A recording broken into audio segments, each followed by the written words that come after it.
Hello, welcome to Web of Stories. My name is Melinda, and I am here to announce something new I'm going to be doing. This is a series, I guess, that I'm going to start doing. It's not really a series. There are different kinds of videos that I'm going to be doing. I'm going to explain what they are first and then give the background. So these are called Books for the Spirit. They are books that are definitely more Christian in view. They're maybe all, mostly at least, but maybe all going to be nonfiction written from a progressive Christian point of view. I know that's not everybody's cup of tea, which is why I am doing these in a separate video. They'll be marked Books for the Spirit so you can see what they are. I know this is not something that everyone's interested in. That's fine. I'm not saying you have to be Christian to watch them. Anyone can watch them, but if you don't want to, that's fine. You know what they are going into them. I also recognize the fact that people have been hurt by the church in their lives, and I feel horrible for that. I do respect it, and I realize this may not be something that they feel comfortable watching. So that's why I'm taking them out of sort of the normal videos that I do. I will mention these books in like weekly wrap-ups and monthly wrap-ups. I'll mention them, but I'm not going to talk about them at length at all. I may link to a video if the video is already out of my thoughts on it, but essentially these are going to be book review videos. So that's what these are. And if this is not for you, this is like one out of many videos that I do. I do hope you come back for some other videos, but I totally understand. Now, if you want to stay, I will give you my background to all this. So I've talked a little bit about this. I think it was my November mid-month book bash. So I am an Episcopalian. I am a progressive Christian in an affirming church. I am not a big E evangelical, not one of the scary Christians. I am a cradle Episcopalian, so I was born Episcopalian. I've never gone through that deconstruction process that a lot of people who are currently in the Episcopal Church have gone through, and that's leaving usually the evangelical church. And working through, these are the things that were taught that are wrong. This is, that sort of process, and then coming to the Episcopal Church. That hasn't been me. However, I have not spent my entire life in the Episcopal Church.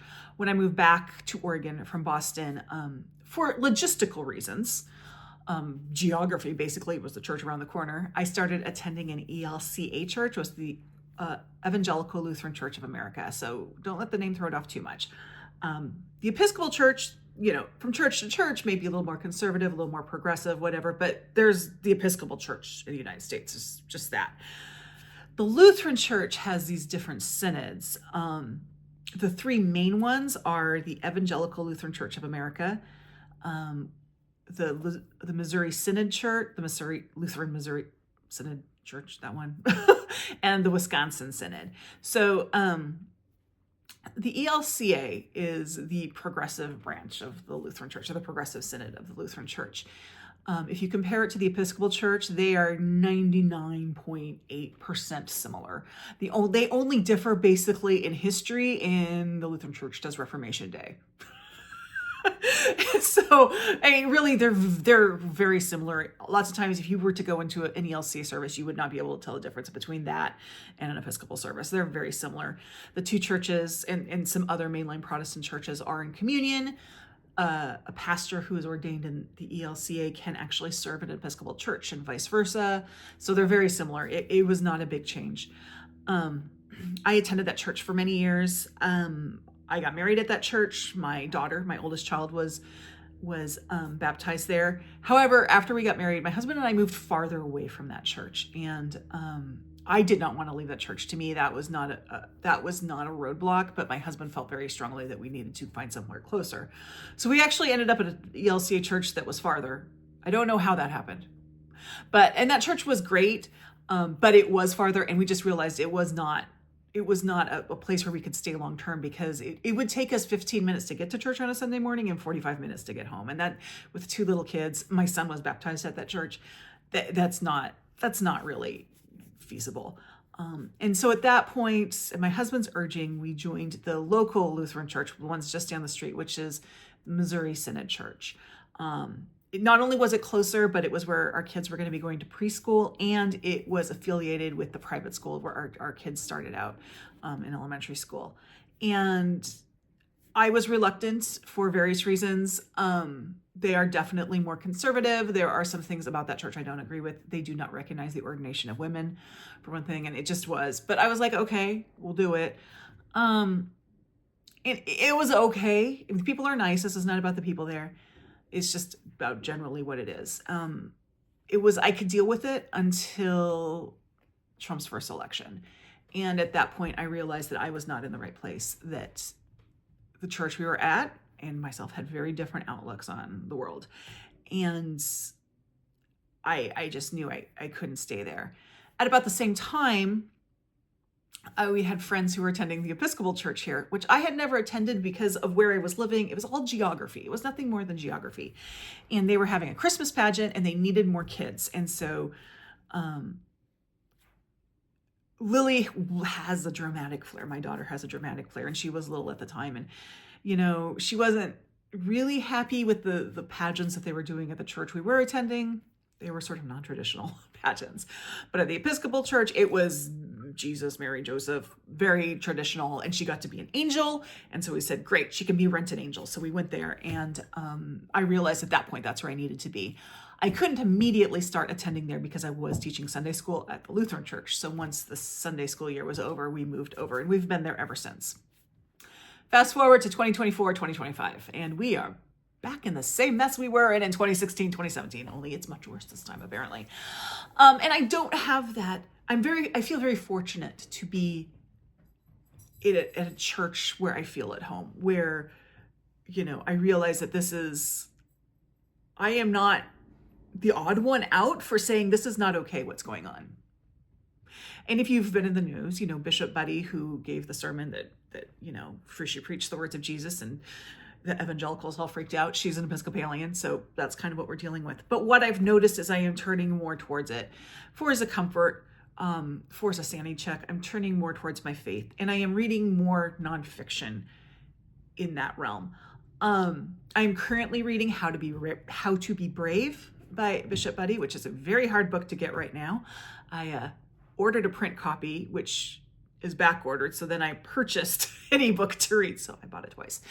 I have other books that I'm planning to read. And I do like to talk about what I'm reading. I can't talk about these books without talking about it from a place of faith. And I know that's not everybody's cup of tea, hence this series. So as I said, I will put my thoughts about these books with an asterisk, put these thoughts about my books in these videos. So those who are interested in watching it can watch it. And those who aren't don't need to see it in the other videos. The asterisks. There are books, as you've been watching my channel, you notice I've been reading some political nonfiction as well. And sometimes the line between religious and political nonfiction can blur.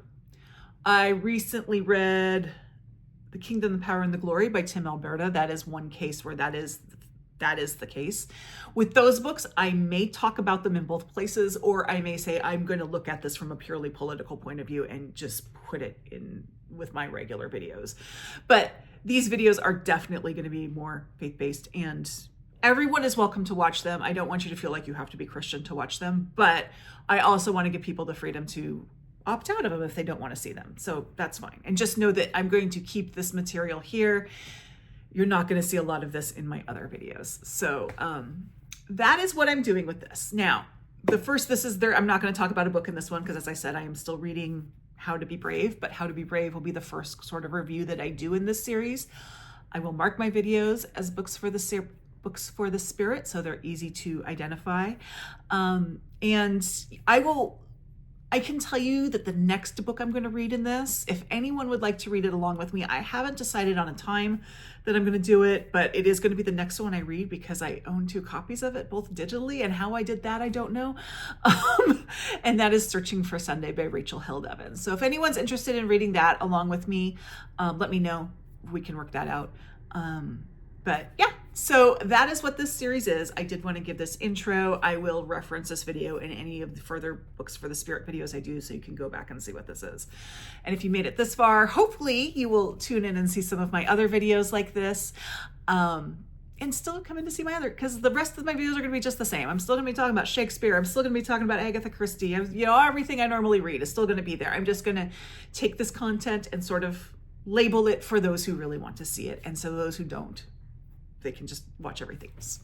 So thank you very much. Like, subscribe, join my Discord, and I'll see you in the next video. Bye-bye.